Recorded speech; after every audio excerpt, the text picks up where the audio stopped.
La plus grande tristesse dans la vie d'André Manoukian ne se limite pas à son mariage brisé avec Liane Folly, mais aussi à la perte de ses parents et aux rêves non réalisés qu'il n'a pas pu réaliser.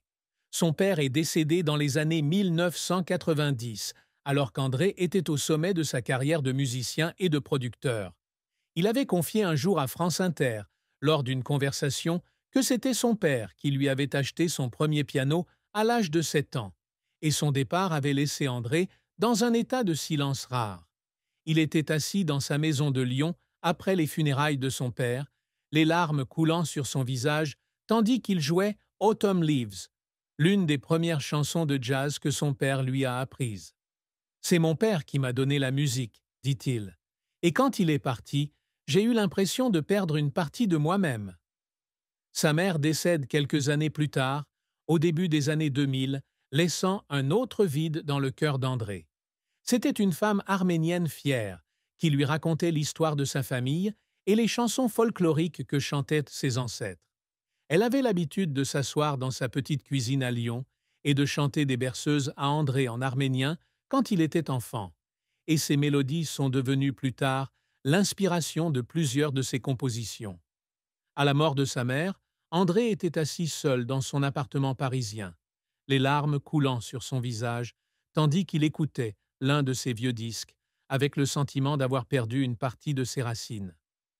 Je suis triste de ne pas pouvoir garder ces mélodies en vie, confie-t-il, et c'est ma plus grande douleur. Une autre tristesse est le sentiment de solitude dans les premières années de votre carrière. Lorsqu'il a débuté comme musicien à Paris dans les années 1980, André a dû faire face aux doutes de sa famille et de ses amis qui pensaient qu'il ne pouvait pas réussir dans un secteur compétitif.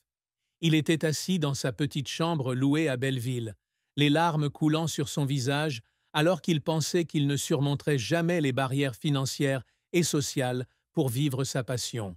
« Je pensais que j'allais échouer », a-t-il déclaré, et cette tristesse m'a suivi pendant de nombreuses années. La carrière d'André Manoukian a été un long voyage, d'un pianiste inconnu à une icône de la musique et de la télévision française.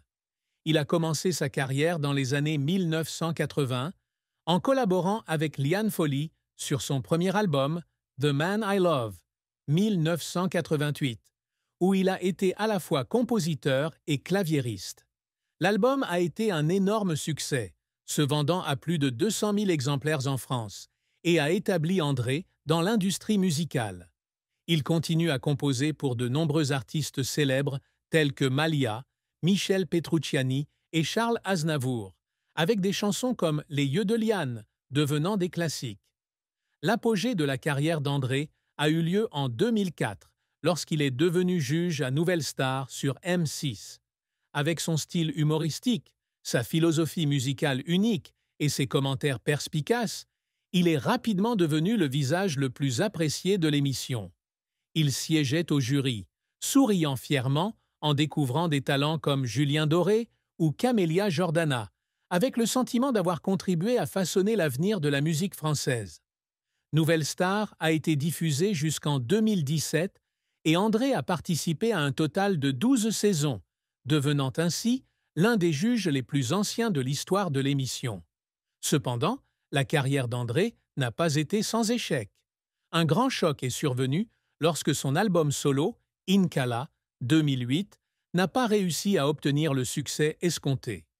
Il avait l'habitude de s'asseoir en studio après avoir lu des critiques négatives, en larmes, pensant qu'il n'avait pas réussi à transmettre sa vision musicale. « J'y ai mis tout mon cœur », a-t-il déclaré, mais le public n'a pas compris. Un autre échec a eu lieu lorsqu'il a tenté d'animer La vie secrète des chansons sur France 3 en 2016, mais l'émission n'a pas réussi à attirer de bonnes audiences et a été annulée après 2 saisons. Il a pleuré au bureau après la dernière séance d'enregistrement, sentant qu'il avait perdu sa chance de raconter son histoire musicale à sa manière. Les efforts pour faire pleurer André s'accompagnaient souvent d'une persistance incessante. Lors de la composition d'Incala, il a travaillé pendant des mois en studio, expérimentant des centaines de mélodies pour créer un son unique et a pleuré une fois lorsqu'une prise a été ruinée à la dernière minute.